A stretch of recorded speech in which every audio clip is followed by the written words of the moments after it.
Dear students, আমি BM sir বলছি। দেখো, আজ একটা গুরুত্বপূর্ণ ক্লাস তোমাদের জন্য নিয়ে চলে এসেছি। তোমরা যারা এবার নিউ সিলেবাসে ক্লাস 12-এর পরীক্ষা দিতে চলেছ, মানে সেমিস্টার 3, ক্লাস 12-এর সেমিস্টার 3 নিউ সিলেবাস নিয়ে আজ আমি তোমাদের কাছে হাজির হয়েছি। অর্থাৎ ক্লাস 12-এর 3rd সেমিস্টারের ইংরাজির নিউ সিলেবাস তোমাদের কাছে আমি হাজির করেছি আজ।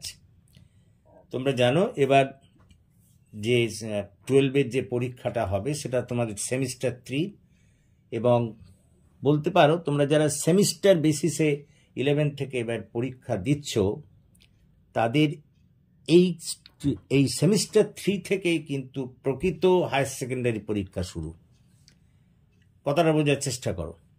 সুতরাং আজকে আমরা ক্লাস 12-এর ইংরেজির 3rd সেমিস্টারে, যেটা তোমাদের এবারে হতে চলেছে, তার নিউ সিলেবাস নিয়ে তোমাদের সামনে এসে হাজির হয়েছি। প্রথমেই বলে নিই, এই যে 3rd সেমিস্টার তোমাদের ক্লাস 12-এর হবে, এটা কিন্তু সম্পূর্ণ এমসিকিউ প্যাটার্নের, পুরোটাই এমসিকিউ। যেমন তোমরা ফার্স্ট সেমিস্টার 11-এ দিয়েছিলে পুরো এমসিকিউ, ঠিক তেমনিভাবে এখানেও কিন্তু পুরো এমসিকিউ কোশ্চেন হবে। যারা এবারে তোমরা ক্লাস 12-এর 3rd সেমিস্টার এবারে পড়তে চলেছ, তাদের সব কোশ্চেন কিন্তু এমসিকিউ প্যাটার্ন হবে। তো আজকে আমরা তোমাদের সামনে ইংরাজির সিলেবাসটা নিয়ে হাজির হয়েছি। তো ইংরাজিতে বলে নিই, প্রথমে তোমাদের প্রোজ থেকে 10 নম্বর এমসিকিউ কোশ্চেন এর উত্তর দিতে হবে। ভার্স বা পোয়েট্রি থেকে 10 নম্বর কোশ্চেন এমসিকিউ উত্তর দিতে হবে। ড্রামা থেকে 5 নম্বর এমসিকিউ কোশ্চেনের উত্তর দিতে হবে। টেক্সচুয়াল গ্রামারের জন্য ধার্য করা হয়েছে 5 নম্বর, সেও এমসিকিউ। আর রিডিং কম্প্রিহেনশনের জন্য ধার্য করা হয়েছে 10 নম্বর, এটাও এমসিকিউ। মানে তোমাকে প্রোজ, ভার্স বা পোয়েট্রি, ড্রামা, টেক্সচুয়াল এবং রিডিং কম্প্রিহেনশন, এইগুলোই তোমার কিন্তু সিলেবাসের মধ্যে থাকবে। তো প্রোজ থেকে তোমাকে 10 নম্বরের জন্য এমসিকিউ কোশ্চেনের উত্তর দিতে হবে। ভার্স থেকে মোট দিতে হবে 10 নম্বরের, ড্রামা থেকে মোট 5 নম্বরের, টেক্সচুয়াল গ্রামার থেকে 5 নম্বরের এবং রিডিং কম্প্রিহেনশন থেকে 10 নম্বরের। এই সব কোশ্চেন কিন্তু এমসিকিউ হবে। এবার এসো, তোমাদের প্রোজ থেকে তোমাকে কি কি পড়তে হবে। প্রোজের যে 10 নম্বর উত্তর দেবে, সেটা কোন পিস থেকে কত? দেখো, প্রোজে 3টে পিস থাকবে। 3টে পিসের মধ্যে the night train at Deoli by Ruskin Bond, এখান থেকে তোমাকে 4টি এমসিকিউ কোশ্চেনের আনসার করতে হবে, মানে এটা 4 নম্বর। দেখো, প্রোজের যে 10 নম্বর, সেটার ভাগটা আমরা বলে দিচ্ছি। প্রোজে 3টে পিস থাকবে, তার মধ্যে the night train at Deoli, এর থেকে তোমাকে 4টি এমসিকিউ করতে হবে, 4 নম্বর। 2 নম্বর যেটা থাকবে prose, strong roots by APJ Abdul Kalam. তোমরা জানো it is an extract of life history of APJ Abdul Kalam. সেখান থেকে তোমাকে 3 নম্বর, মানে 3টে এমসিকিউ এর আনসার করতে হবে। আরেকটা হচ্ছে the bet by Anton Chekhov, এখান থেকেও তোমাকে 3 নম্বর এমসিকিউ। তাহলে হলো the night train at Deoli থেকে 4টে এমসিকিউ, মানে 4 নম্বর। স্ট্রং রুটস থেকে 3টে এমসিকিউ, মানে হচ্ছে 3 নম্বর। আর দ্য বেট থেকে 3টে এমসিকিউ, মানে 3 নম্বর। 4, 3, 3, মোট 10। এই হলো প্রোজের। এবার আসছি পোয়েট্রি অর ভার্স। দেখো, তোমাদের 2টো পোয়েট্রি পড়তে হবে, এবং 2টো পোয়েট্রি থেকেই 5-5 10 নম্বরের এমসিকিউ থাকবে। প্রথম পোয়েট্রিটা হচ্ছে আওয়ার ক্যাসুরিনা ট্রি বাই তরু দত্ত। এখান থেকে 5টি এমসিকিউ করতে হবে, 5 নম্বরের, মানে 1 নম্বর করে প্রত্যেকটা, 5 একে 5। ইউলিসিস বলে আরেকটি কবিতা থাকবে বাই লর্ড টেনিসন, সেখান থেকেও তোমাকে 5টা এমসিকিউ করতে হবে, তার মানে সেখানেও তোমার নম্বর 5। তাহলে পোয়েট্রি দুটো থাকবে, এই দুটো থেকে মোট 10 নম্বর। তার মধ্যে প্রথমটা হচ্ছে আওয়ার ক্যাসুরিনা ট্রি থেকে 5টা এমসিকিউ করতে হবে, তার জন্য 5 নম্বর। আর দ্বিতীয় কবিতাটা হচ্ছে ইউলিসিস, সেখান থেকেও তোমাকে 5টা এমসিকিউ করতে হবে, তারও নম্বর 5 × 1 মানে 5, মানে মোট পোয়েট্রি থেকে 10 নম্বর। এরপর আসছি ড্রামা। ড্রামা যেটি থাকছে সেটা হচ্ছে riders to the sea by J M. Synge, এখানে থেকে তোমাকে 5 নম্বর, অর্থাৎ 5টা এমসিকিউ করতে হবে, 5 × 5।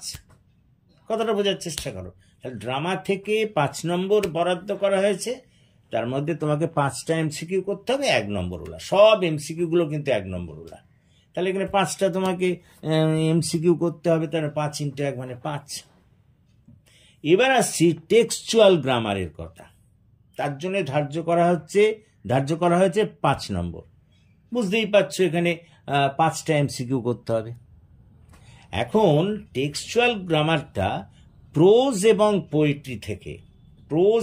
পোয়েট্রি থেকে টেক্সচুয়াল গ্রামার থাকবে, ড্রামা থেকে কোনো টেক্সচুয়াল গ্রামার দেবে না, জেনে রাখো। প্রোজ এবং পোয়েট্রি থেকে টেক্সচুয়াল গ্রামার ওই এমসিকিউ প্যাটার্নের থাকবে, কিন্তু ড্রামা থেকে কোনো টেক্সচুয়াল গ্রামার করতে দেবে না। টেক্সচুয়াল গ্রামারের মধ্যে যেসব জিনিসগুলো থাকবে, মানে ওই প্রোজ আর পোয়েট্রি থেকে synthesis or joining, splitting of sentence, narration change আর কারেকশন অফ এরার্স।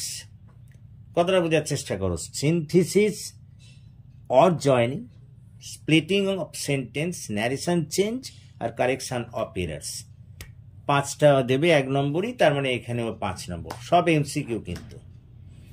এরপর আসছি পরেরটা, হ্যাঁ, এই রিডিং কম্প্রিহেনশন, এর জন্য কিন্তু 10 নম্বর থাকবে। রিডিং কম্প্রিহেনশন এটা আনসিন, এটা 10 নম্বর, মানে 10টা এমসিকিউ তোমাকে করতে হবে, 10 × 1 10 নম্বর। এখানে এই রিডিং কম্প্রিহেনশনের মধ্যে দুটো পার্ট আছে, একটা গ্রামার অ্যান্ড ভোকাবুলারি রিলেটেড, সেখান থেকে 5 নম্বর, অর্থাৎ 5টা এমসিকিউ করতে হবে 1 নম্বরই ওলা। আর একটা পার্ট হচ্ছে questions based on understanding and inference of the text, সেখান থেকেও তোমাকে 5 নম্বর করতে হবে, এই 5টা এমসিকিউ। তার মানে রিডিং কম্প্রিহেনশন এটা আনসিন, এর জন্য 10 নম্বর বরাদ্দ করা হয়েছে। তার মধ্যে দুটো ইউনিট আছে, একটা হচ্ছে grammar and vocabulary related. Grammar, বিভিন্ন ধরনের গ্রামার এখানে থাকতে পারে এবং ভোকাবুলারি থাকবে, তার জন্য তোমাকে 5টা এমসিকিউ দেবে, 5 × 1 5। আর একটা পার্ট হচ্ছে questions based on understanding and inference of the text, মানে তোমাদের ওই সিনোনিম, অ্যান্টোনিম, এই জাতীয় জিনিস, এইগুলো তোমাদের দেবে, এটাও 5 নম্বর, 5 × 1। কথাটা বোঝার চেষ্টা করো। তার মানে রিডিং কম্প্রিহেনশনের জন্যও 10 নম্বর। রিডিং কম্প্রিহেনশনের দুটো ইউনিট, একটা হচ্ছে গ্রামার অ্যান্ড ভোকাবুলারি রিলেটেড, আর একটা হচ্ছে questions based on understanding and inference of the text, দুটোই 5 করে মোট 10। এই হলো তোমাদের টোটাল সিলেবাস। তার মানে প্রথম যেটা জিনিস, যে পুরো 3rd সেমিস্টারটাই তোমাদের এমসিকিউ প্যাটার্নের কোশ্চেন হবে, প্রত্যেকটা এমসিকিউ এর নম্বর হচ্ছে 1 নম্বর করে। কথাটা বোঝার চেষ্টা করো। এবং আমি কোথায় কত নম্বর করে বরাদ্দ করা হয়েছে আমি তোমাদের সব এখানে পরিষ্কারভাবে লিখে দিয়েছি। তো আশা করি তোমরা বুঝতে পেরেছ। এখানে কিন্তু একটু তোমাদের গুরুত্ব দিতে হবে। আমি তোমাদের বলছিলাম না যে অ্যাকচুয়ালি হায়ার সেকেন্ডারি তোমাদের পরীক্ষা শুরু হলো এই 3rd সেমিস্টার থেকে। এটা তো জানো স্কুলের নয়, এটা তো বোর্ডে, মানে কাউন্সিলের সম্পূর্ণ এখতিয়ারে থাকবে। ন্যাচারালি এই সিলেবাস অনুযায়ী তোমাদের পড়তে হবে, অতএব গুরুত্ব দিয়ে পড়তে হবে। আর একটা কথা এখানে বলে নিই, এই যে তোমাদের একটা ড্রামা, মানে রাইডার্স টু দ্য সি, এটা যেমন 3rd সেমিস্টারে তোমাদের এমসিকিউ করানো হবে, এই ড্রামাটাই আবার থাকবে 4th সেমিস্টারে গিয়ে, সেখানে আবার বড় কোশ্চেন করতে হবে। তো যাই হোক, সে 4th সেমের কথা পরে, এখন এখানে তোমাকে এমসিকিউ, মানে 3rd সেমিস্টারটা সমস্তটাই এমসিকিউ। এবং এমসিকিউ যেমন তোমরা ওই 11-এর ফার্স্ট সেমিস্টারে এমসিকিউ দিয়ে এসেছিলে ঠিক সেই টাইপের। ক্লিয়ার? তো আশা করি তোমরা বুঝতে পেরেছো, এবং যদি বুঝতে পারো তাহলে প্লিজ এই ক্লাসের কথা তোমাদের বন্ধুবান্ধবদের মধ্যে শেয়ার করে দাও, তাদেরও এই ক্লাসে যোগদান করতে পারলো। আজকে আমি তোমাদের ইংরাজির সিলেবাসটা দিলাম, আগামীকাল ঠিক এইভাবেই বাংলা এবং অন্যান্য যে সমস্ত এইগুলো আছে, পেপারগুলো আছে তোমাদের, তার সব সিলেবাস কিন্তু আমি দিয়ে দেব, কারণ পড়া প্রথম থেকেই শুরু করতে হবে। এবং তোমরা যদি প্রথম থেকেই পড়া শুরু করতে চাও তাহলে আমার ডেসক্রিপশান এতে আমার নম্বর দেয়া আছে, আমার সঙ্গে তোমরা যোগাযোগ করতে পারো। এবং একেবারে লাইভ ক্লাস নিয়ে আমি এই সমস্ত তোমাদের যা যা পিস আছে সমস্ত আমরা ক্লাস করি, তোমরা সবাই জানো। তো তাহলে এখনই আমার সঙ্গে যোগাযোগ করতে হবে, এবং আমাদের ক্লাস কিন্তু এই মাস থেকেই শুরু হবে। Clear? So that's all for this day. Thank you for watching and listening. So have a nice day.